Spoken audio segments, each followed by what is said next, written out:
From my lonely throne high in the bleachers, a world away from the crowd's roaring pulse, I wasn't watching the game. While 1,000 eyes followed a ball, mine were locked on the symphony of motion on the sidelines, the perfect soaring arcs of the pom-poms, the gravity-defying kicks, the radiant, effortless smiles of the cheerleaders. They were a vision of everything I ached to be pretty. And here I was, just beginning to call myself Jasmine. It was a start. This was my third clandestine foray into the world, a ritual born of meticulous planning. I'd arrive late, flee early, and always cloak myself in my mother's coat over a simple skirt and blouse. The moment my parents' car vanished, I'd begun the transformation. 2 hours from the first delicate step, the makeup a nerve-wracking art.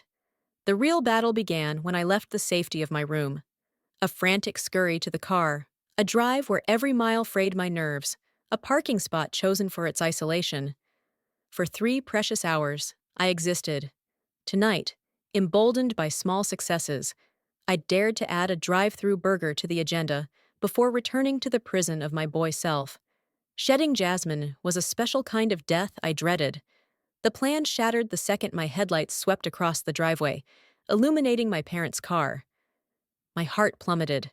Frozen behind the wheel, my mind raced for an excuse. A lie. Any escape route. There was none.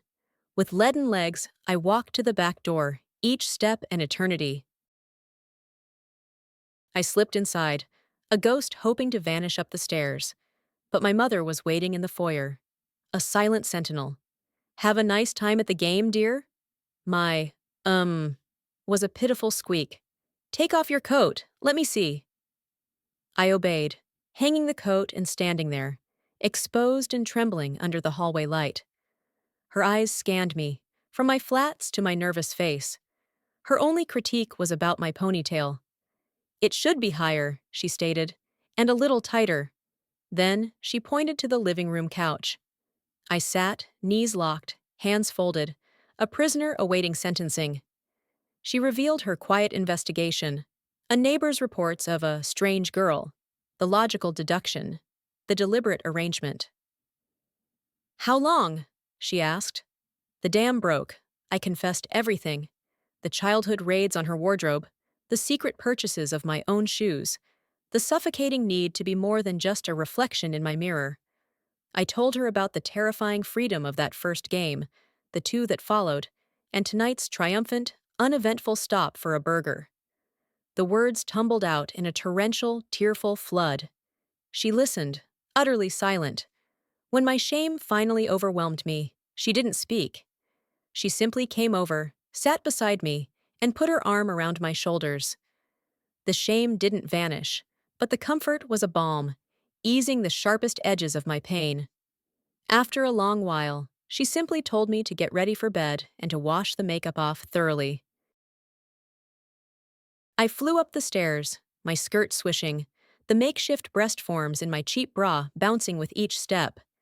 In the shower, the water washed away the mascara and foundation, but the evening's events were permanent. Lying in bed, I stared into the dark, a single terrifying question echoing in the silence. What would she do now? The thought of my father knowing was unthinkable. He wouldn't just be angry. He would dismantle me, piece by piece.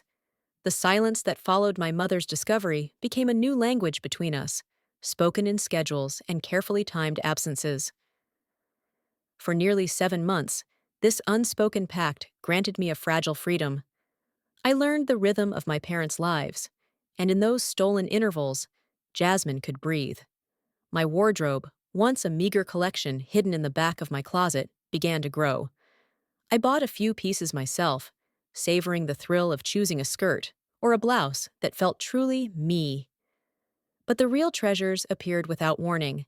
A package left on my bed containing a soft, button-down blouse. Another with a pleated skirt that swished just right. I never thanked her aloud, and she never mentioned them, but we both knew. With a small collection of skirts, dresses, and blouses, I started to feel bolder.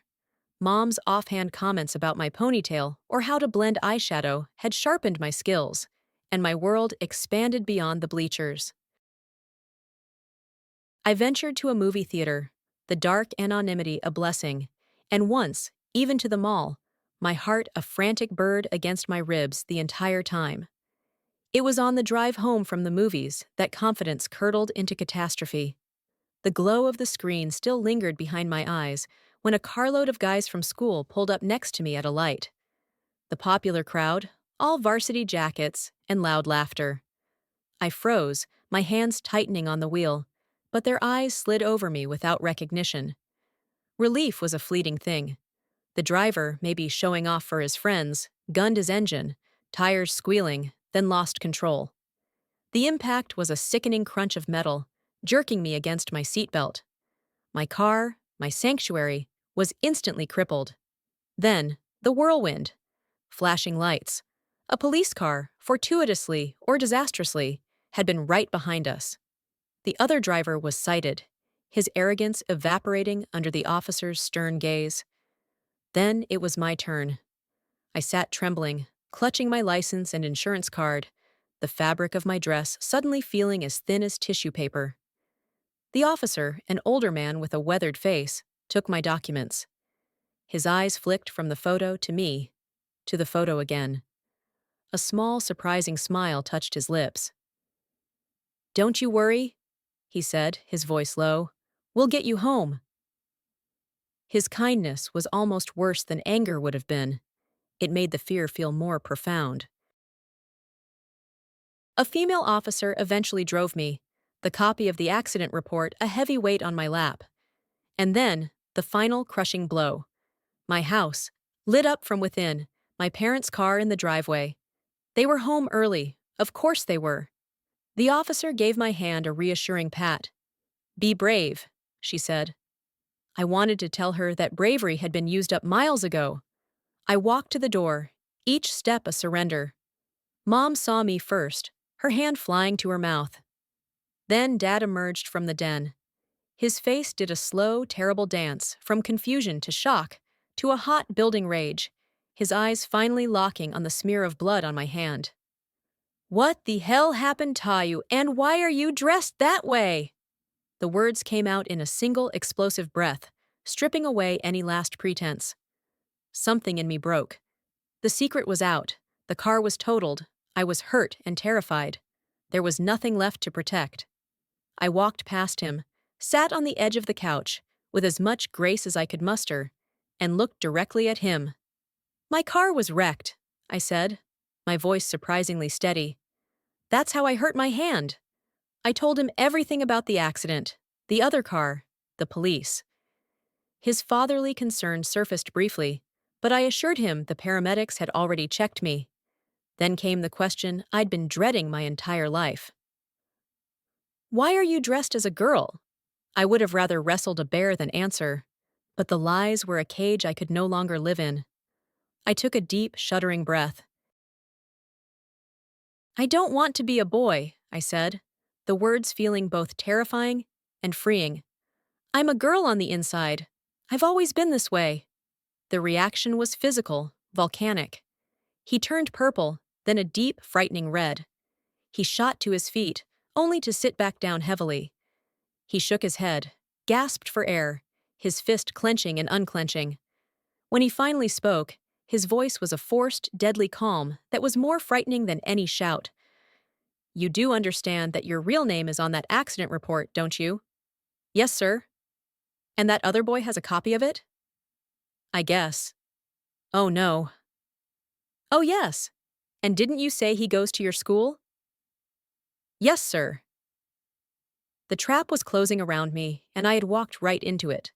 Well, I can imagine what will happen when he sees your name there and remembers the girl he saw. How hard will it be for him to put it together? His words were icy, precise. "I don't know how you're going to explain it, but you only have a little while left before you finish school, and we are not changing your school because you're a damn freak that got caught wearing a dress." With that final brutal word hanging in the air, he stomped back into the den and slammed the door, the sound a period at the end of my world. Mom looked at me, her eyes full of a pity that couldn't help. It was my mess to face, my problem to solve. That night, lying in the dark, I didn't think about boys or girls. I just thought about that word. Freak. It bounced around the walls of my skull, a taunting echo. I don't think of boys like that. I only want to be a girl. But now everyone would know, and I, in the confusing throes of my teenage years, had no idea how I would survive it. The morning dawned with a brittle clarity, forcing me to scrub away any lingering trace of jasmine. No perfume, no mascara smudges, just me, in jeans and a t-shirt. A costume that felt tighter and more foreign than ever. Dad and I drove in heavy silence to the collision shop. My car, my proud independence, sat there with its front end concertinaed, a pathetic sculpture of ruined metal. The mechanic called it a total loss. My heart ached. That car wasn't just transportation, it was my freedom. Now it was junk. The insurance process was a blur of paperwork and pragmatic decisions. We went to the dealer, and I drove home in a new, nearly identical model, this one a bright, defiant blue. The entire time, Dad's silence was a wall between us until we pulled into the driveway. He finally spoke, his voice low and controlled. I called our attorney. He says there's no law against what you did, so legally, nobody can touch you. Yeah, maybe out here in the real world, I muttered, staring at the steering wheel. But in school, you're the one who wants to be a girl, he cut in, his words sharp and final. So live with it. The disappointment radiating from him was a physical heat. I knew the storm was still gathering. Monday morning arrived like a sentencing. I dragged myself to school, every step toward the entrance a march to my own social execution. But the jeers I expected never came. I made it to my locker, through the halls, and to my classes without a single taunt. The guys from the car, Chase and his friends, they saw me, but their eyes slid away, offering nothing. The silence was somehow worse, a ticking bomb of anticipation that left me strung tight all day, my nerves frayed to ribbons. By the time I got home, exhaustion had sunk deep into my bones. All I wanted was the oblivion of sleep. Then the phone rang. It was Chase. My stomach lurched. I expected a threat, a demand. But his voice was surprisingly contrite. He apologized again for the car, then said he needed to talk. In person. This was it, I thought. The blackmail. What could he possibly want? I had nothing except my new car. My guard up, I told him to come to my house, on my turf, where I felt marginally safer. He showed up half an hour later, all practiced ease and jock confidence. Sorry about your car, it was an accident. Yeah, thanks, I got a new one because of it. I kept my voice flat, neutral. He shifted, his eyes studying me with an intensity that made my skin crawl. That girl, the one driving your car, does she come over often? Why? I asked, my instincts screaming. He looked away, almost shy. I just thought she was, cute, you know? I wondered if I could meet her. The audacity of it left me speechless for a second. I doubt it, Chase. She's afraid of you. Why? He protested, genuine surprise in his voice. Because you and your buddies could ruin her socially. Even if you say you won't, how can you control the others who were in the car that night? None of them know, he said quickly, leaning forward. I'm the only one who saw the accident report. I want to take her out to dinner, to apologize properly. His earnestness felt like a trap. I didn't trust him for a second. Going out with him as Jasmine would be walking into a lion's den. Yet, a part of me was intrigued, flattered even, by the attention. A dangerous, thrilling spark. Maybe, I finally said, the word feeling weak and non-committal. He nodded, accepting it. Tell her I won't jerk her around. I mean it. I think she's a fox, and I just want to meet her. The conversation was surreal, discussing her as if she were a separate person, both of us carefully avoiding the truth that hung, unspoken, in the air between us. After he left, I stood there, grappling with a whirlwind of confusion and fear. I had no idea what his game was. What I didn't know was that my mother, silent and unseen, had been listening from the kitchen, hearing every word of our strange, coded exchange. I retreated to the blue glow of my computer screen, hoping to lose myself in digital worlds where problems had clear solutions. But the real world, with all its tangled complications, followed me. Mom entered quietly an hour later, perching on the edge of my bed with that familiar, scheming look in her eyes. "I heard that boy," she began, her voice calm and measured. "Maybe you should let him meet the girl he ran into. By the way, I don't even know her name." "No chance, Mom.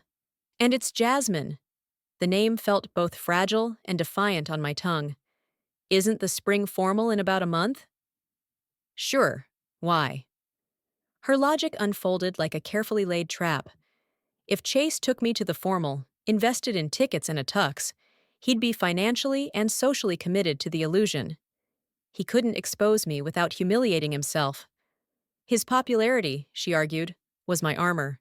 He only dated foxy girls, and by being seen with him, I would become one in the eyes of the school. Me, go to the spring formal as a girl? The idea was terrifying. A spectacular public suicide. One person recognizes me, and I'm dead meat. And Dad, he already thinks I'm a freak. Can you imagine me in a prom dress, waiting for a date? He'd lose his mind. "Your father is confused, honey," she said, her voice softening. "In his world, things are simple. You shattered that. And remember, he only saw you hurt, scared, and disheveled. I bet if he saw you polished, hair, nails, a beautiful gown, he'd surprise you. He might even see the daughter he never got to have." She revealed a secret I'd never known. Dad had a sister, Elizabeth, who died young. I looked just like her. My accident, the blood, it was a brutal flashback for him. His anger was fear and grief in a monster's clothing. "But he called me a freak." The word still burned. "I'm not like that. I just want to be a girl." In his mind, girls date boys. He thinks this is about sex. She said the word carefully, watching me. "But it's not." The protest burst out of me. It was a vicious circle, a fundamental misunderstanding. For me, it was about the clothes, the feeling, the identity, not who I wanted to be with, but who I wanted to be. She offered to fund the entire transformation, the gown, the salon, everything. I refused, the fear too great. But as she left, telling me to just think about it, the seed was planted. Alone again, my mind drifted into dangerous, dazzling territory. I'd never thought of myself as cute, but Chase had said it. Mom's financial argument was coldly logical. What if she was right? What if, for one night, I could step out of the shadows and into the spotlight, not as a secret, but as Jasmine, on the arm of one of the most popular guys in school? The fear was paralyzing, but the possibility was a shimmering, distant dream I couldn't quite let go of. The weight of my father's apology hung in the air over dinner, a seismic shift in the landscape of our home. His voice, usually so firm, cracked as he spoke words I never thought I'd hear. He wasn't just sorry for calling me a freak. He was unspooling a grief I never knew he carried. The story of Elizabeth, his sister, killed in an accident where he was driving, poured out of him. When he saw me hurt and scared, he explained, it was like seeing a ghost, her ghost, because I looked so much like her. To see my father, this man of unwavering toughness, break down and cry at the dinner table shattered something in me. He wiped his eyes roughly, a gesture so unlike him, and then he made a request that stole my breath. "Your mother tells me that when you're all fixed up right, you look very nice. I want you to do just that. I want you to get yourself all fixed up and let me see for myself this daughter you have hidden from us for so long." I was paralyzed, my eyes darting to my mother. She gave a slight, encouraging nod, her own composure fragile. "On Saturday," she said softly, "he will get to meet his daughter called Jasmine." The rest of the meal passed in a silence thick with unspoken questions and the terrifying promise of what was to come. Saturday morning arrived with a knot of anxiety in my stomach. This wasn't how I'd ever imagined introducing Jasmine to my father. It felt like a performance, a test I was terrified to fail. Mom called me into her room and took command, her efficiency a welcome anchor. The process was a ritual of transformation. Stripping to my shorts, I felt a familiar vulnerability, but her calm demeanor steadied me. The cool cream she smoothed over my skin removed every trace of body hair, leaving me feeling strangely new. After a close shave and a hair wash, I returned to find her laying out treasures on the bed. A new pair of panties, a waist nipper, a bra she called a push-up that cleverly sculpted my chest into soft curves. Each layer felt like a step closer to my true self. The pantyhose were a silky shock against my skin, followed by a slip, and then the dress, a sleek black sheath I'd never seen before. It hugged my frame, simple and elegant. As she zipped me up and I stepped into the black heels, I felt a tremor of excitement beneath the fear. Then came the makeup. Mom worked with a quiet precision, blending shades of green and gray on my eyelids, lining them with a deft hand.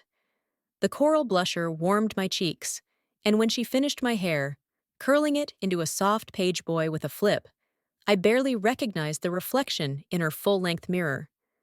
This wasn't the passable girl from the football games. This was her. This was me. I applied the bright red lipstick myself, my hand surprisingly steady, and fastened the small gold earrings she handed me. The spritz of perfume was the final seal on the transformation. "Ready?" Mom asked, her voice gentle. "No." "Yes," I whispered, my heart hammering. "He won't get mad, will he?" "No, honey. He won't get mad." "Now, shall we introduce Jasmine to her father?"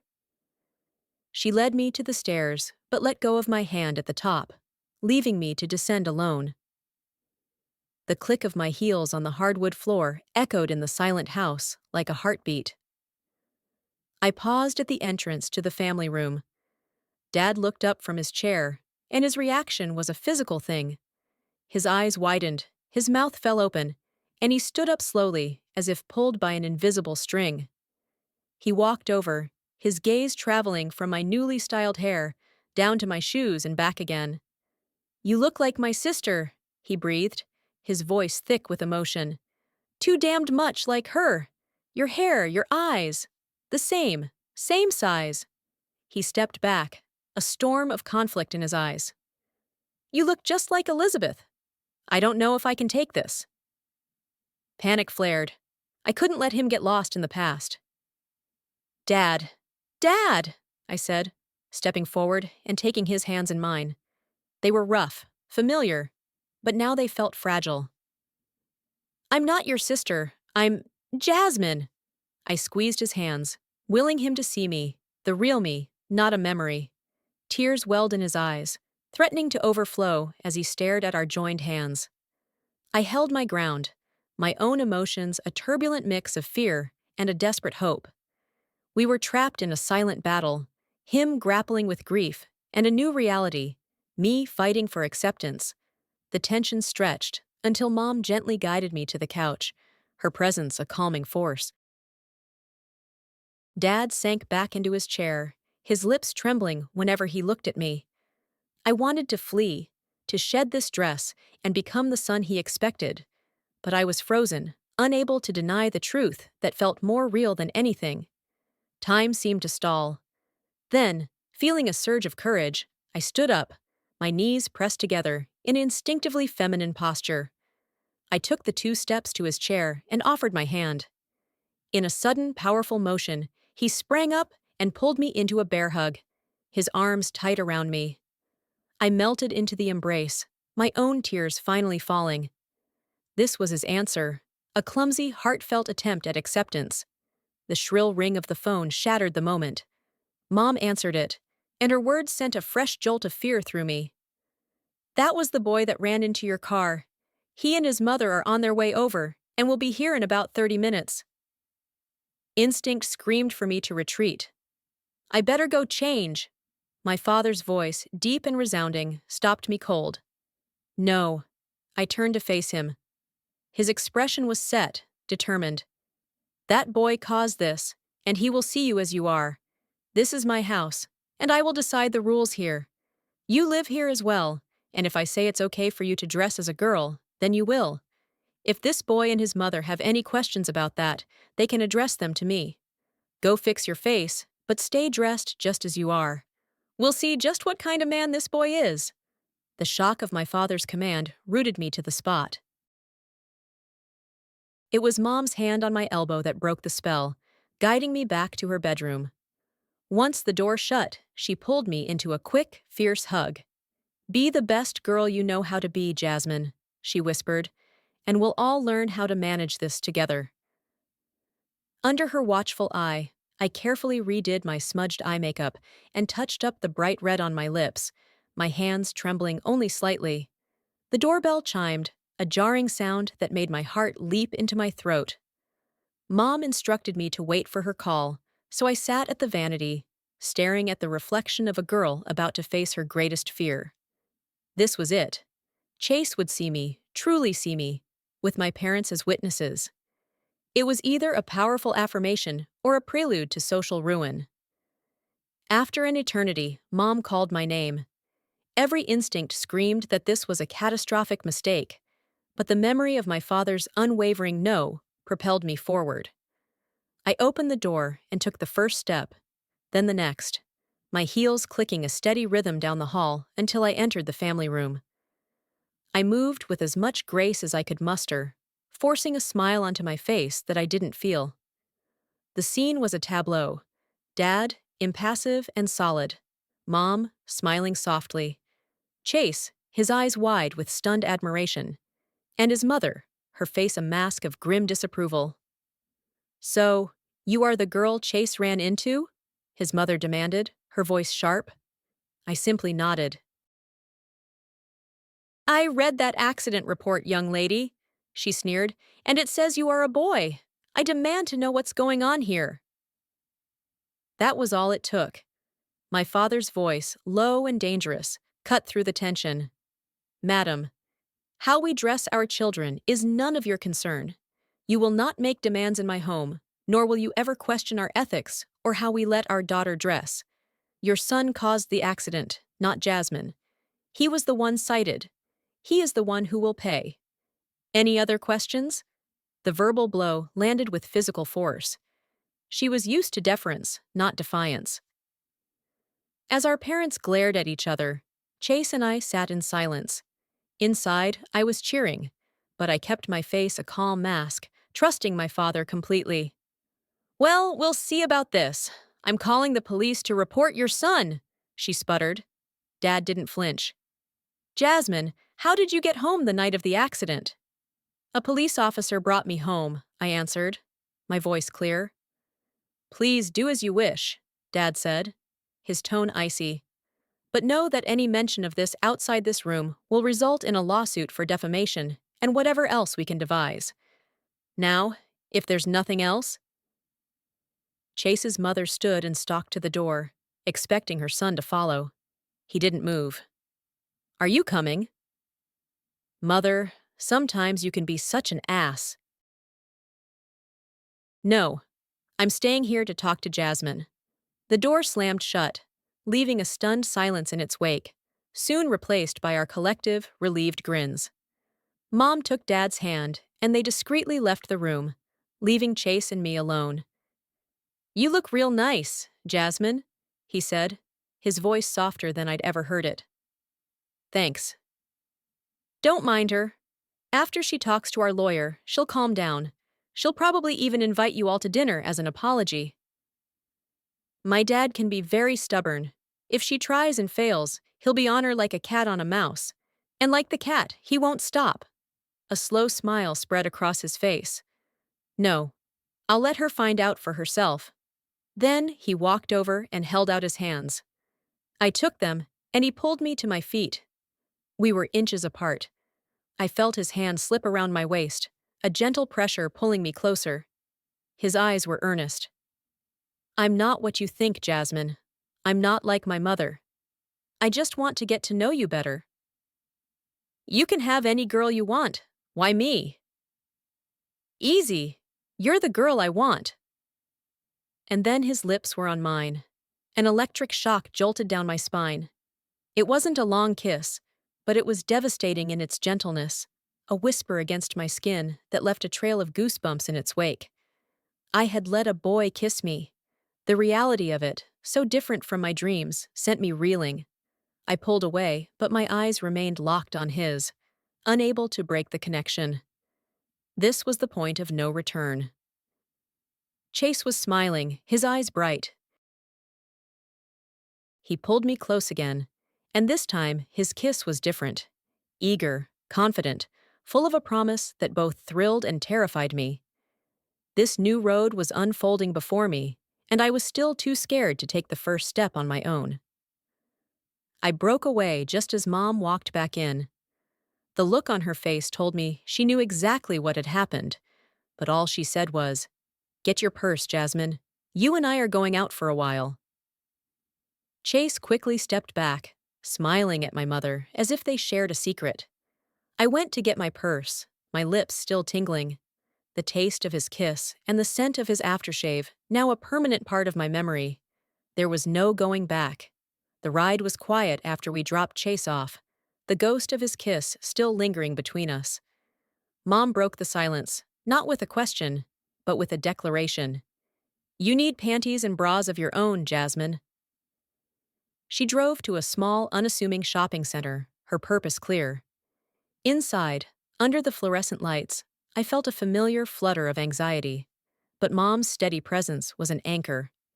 She guided me past the daunting lace and strap confections, advising practical, full-coverage panties that would actually fit. I chose 2 packages in assorted colors, feeling a thrill of ownership. Then came the bras, 2 more of the miraculous push-up style, one white, one peach. The acquisitions grew: a tan skirt, a crisp white jumper, blouses in soft pinks and white, and pullover tops. A pair of plain white flats completed the haul. For the first time, my wardrobe was becoming real, not just a hidden collection. Over ice cream cones that dripped in the afternoon sun, Mom cut to the heart of the matter. "This fellow Chase really likes you, Jasmine." "Maybe," I mumbled, avoiding her eyes. "No, maybe, honey. And you know it. That's why you let him kiss you." My soft was admission enough. She leaned in, her tone gentle but firm. "Your father and I talked.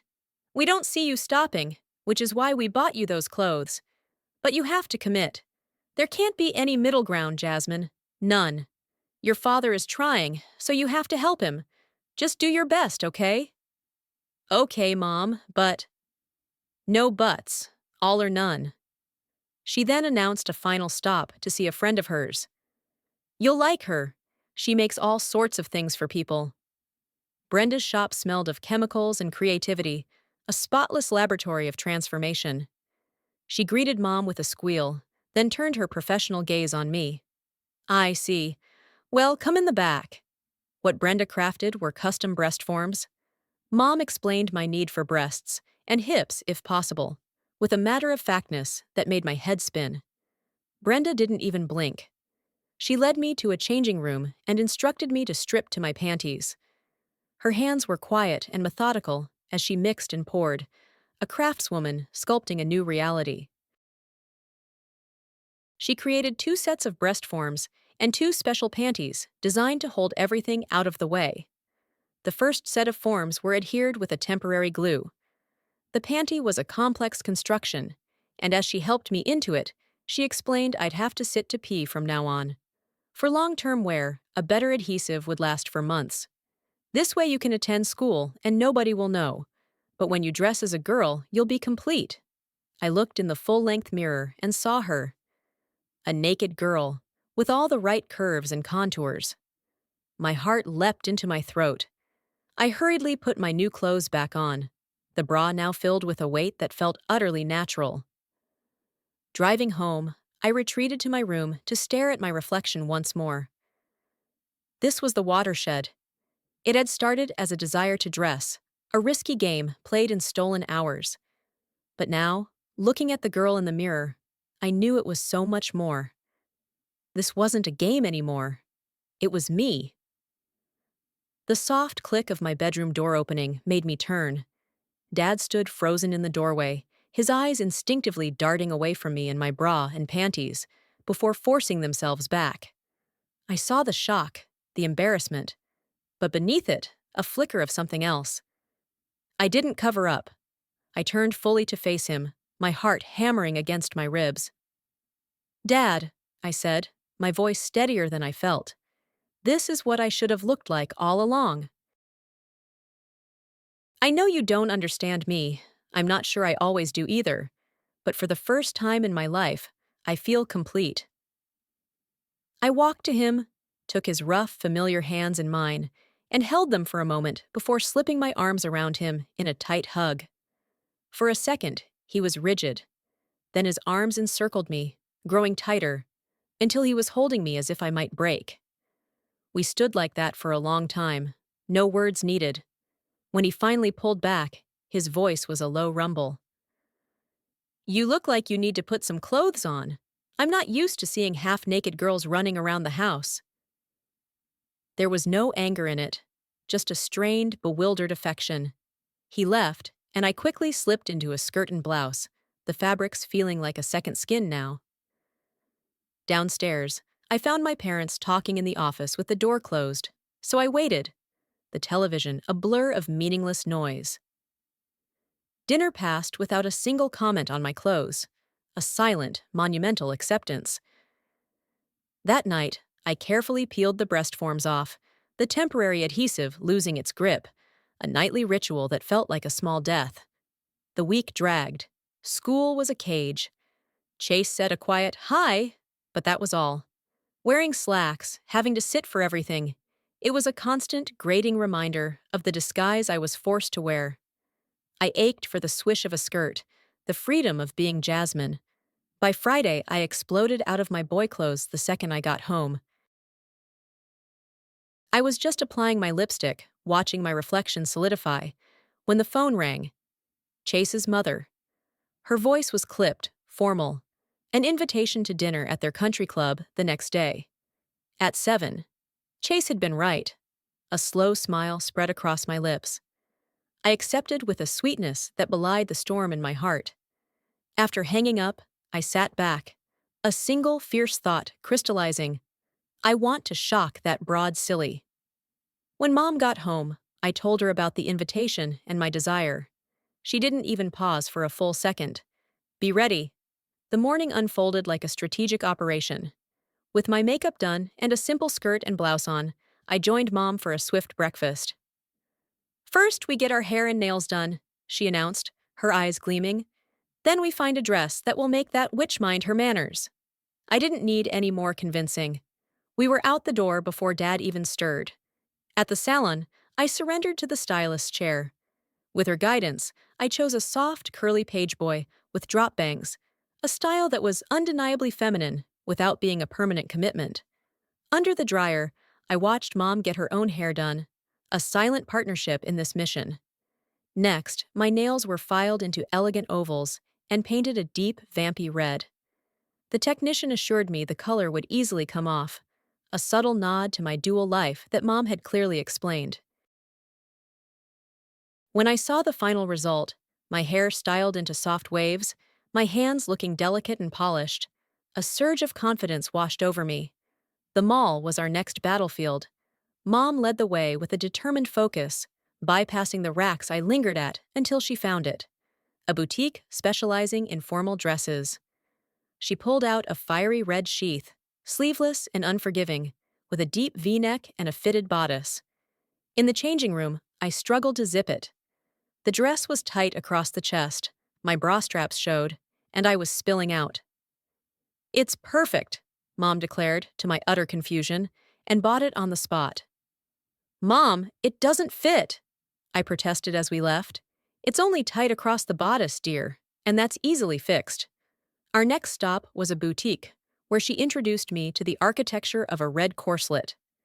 As she tightened the laces, my waist shrank to a breathless 24 inches, and my breasts were hoisted to dizzying heights. The dress now zipped smoothly, transforming into a second skin of crimson elegance. We added red satin panties that felt like a whisper against my skin, then found the perfect shoes. Red patent leather heels with an open toe and a delicate ankle strap.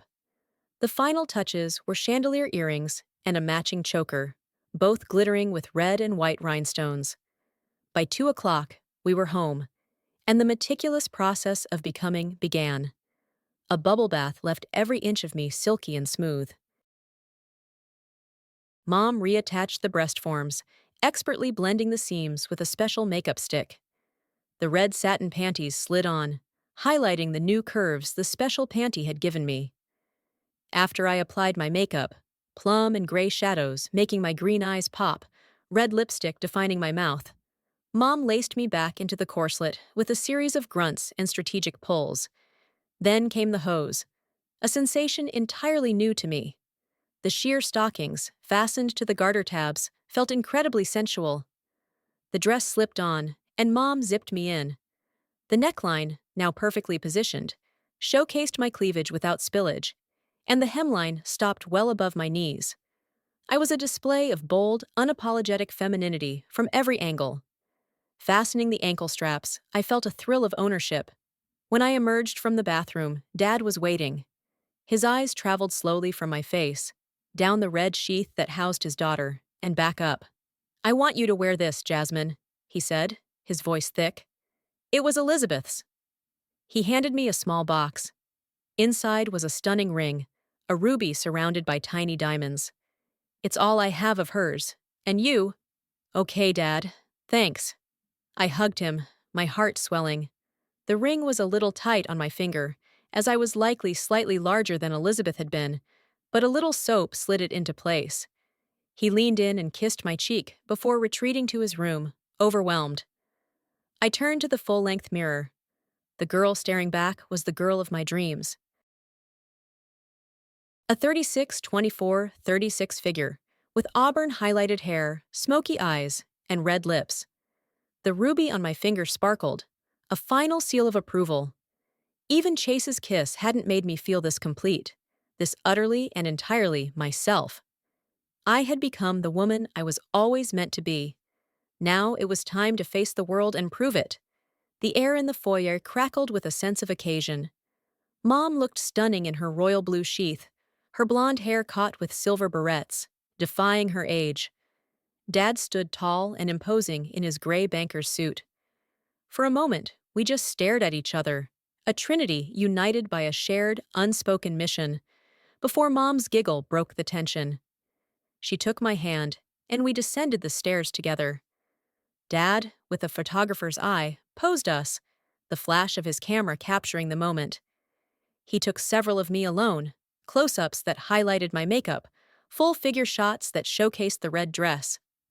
"Just play along, Jasmine," he said, his voice low and steady. "The entire object is to shame her into admitting she was wrong.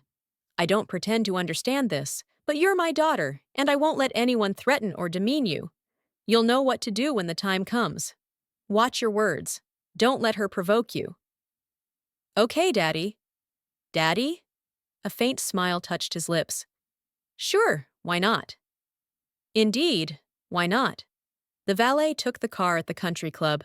With Mom on his right arm and me on his left, Dad led us in, a picture of unwavering solidarity.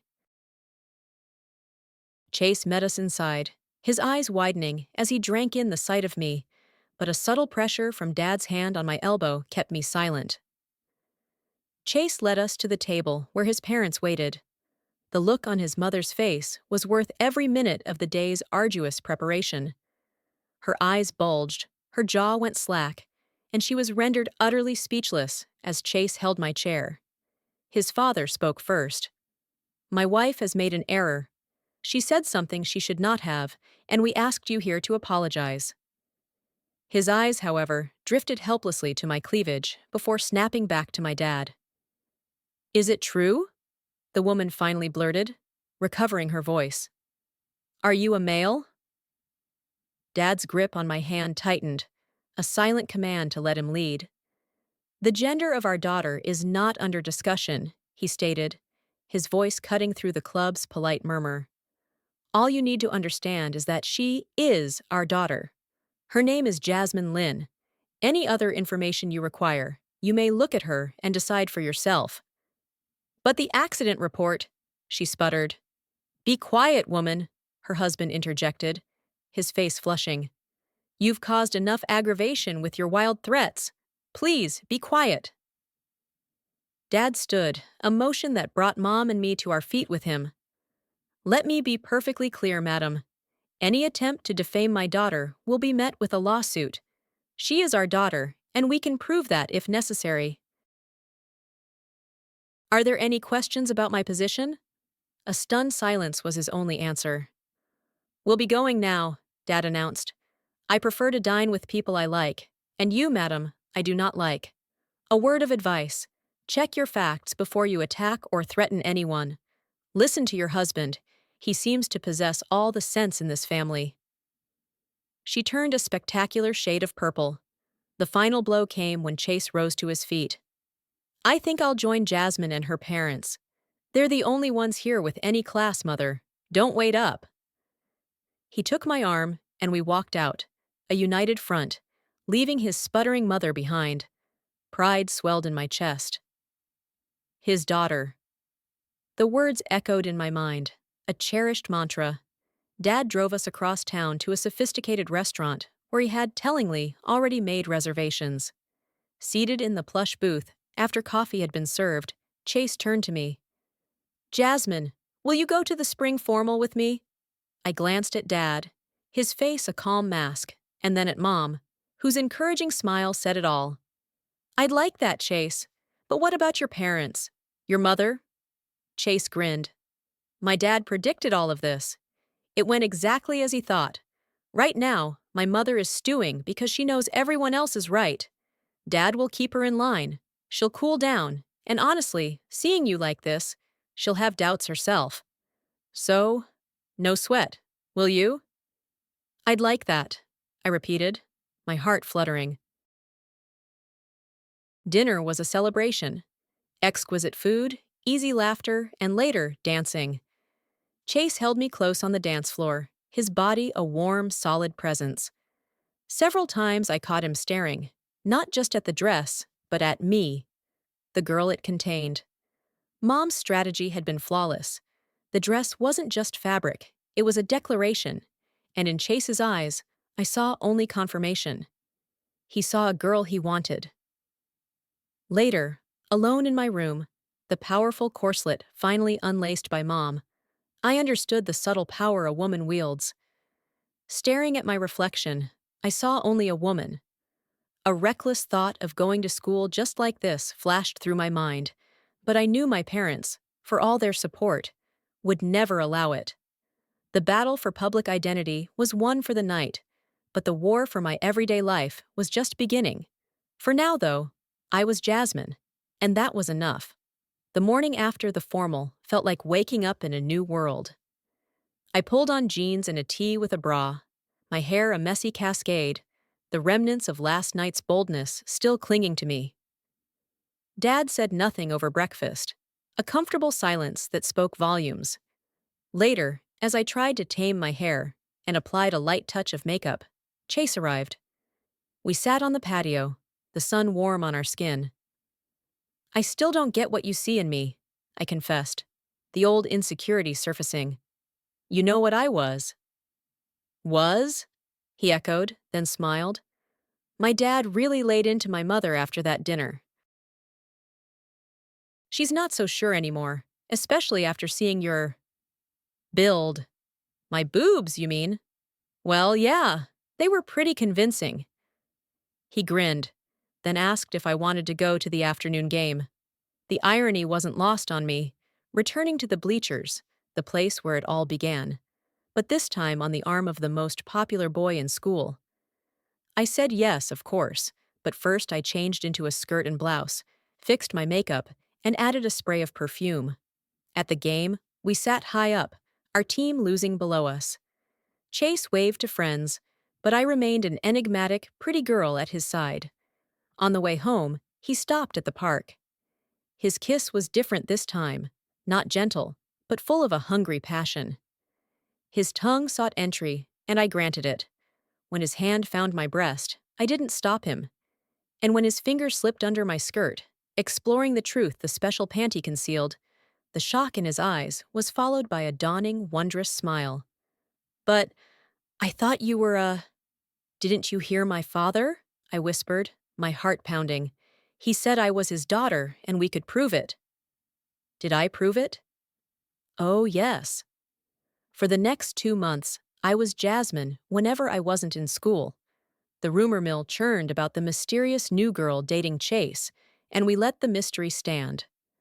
The ultimate confirmation came a week later, a formal letter of apology from Chase's mother, admitting she was now convinced I was, indeed, a girl. The message I'd sent through Chase had hit its mark perfectly. The formal was a fairy tale. My hair and nails were done at the salon, my dress a confection of pale blue chiffon and satin that hugged my cinched waist and flared to the floor. With the permanent breast forms and the trusty panty, I felt invincible. Dad, now calling me kitten, with a fondness I cherished, took pictures before Chase proudly walked me into the dance. I was introduced to lifelong acquaintances who saw only a young woman. After the dance, instead of the park, he drove to a small motel. The decision hung in the air between us. This was the point of no return. In a trance, I let him lead me inside. I watched him shed his jacket and tie. Then he came to me, unzipped my dress, and let it pool at my feet. The look on his face told me everything I needed to know. What followed was a whirlwind of discovery, intimacy, and a final, irrevocable confirmation of my womanhood. The special panty worked flawlessly. He took me home the next morning. I showered, slept, and stumbled into the kitchen around 2, barefaced and in shorts. Mom found me with orange juice and a donut. Late night. You were a bad girl, weren't you? I met her gaze. Well, no. Chase said it was wonderful. And I agree, Mother. Graduation day arrived. Mom vetoed my plan to change back. No, you will wear a nice dress when you graduate. So I did. A white sheath, white sandals, my hair styled. The gasps as I collected my diploma under my real name were a distant echo. It didn't matter anymore. Chase joined the Navy and faded from my life. I went to college, earned a business degree, and started a career. And with the help of an understanding doctor, I completed the physical journey to match the woman I had always been inside. Now, years later, I sit in the bleachers, watching our team win. The scent of grass and the roar of the crowd are the same, but I am not. A strange sense of déjà vu washes over me, a perfect circle closing. It all started with a game. And here, at another game, it finds its peaceful, triumphant end.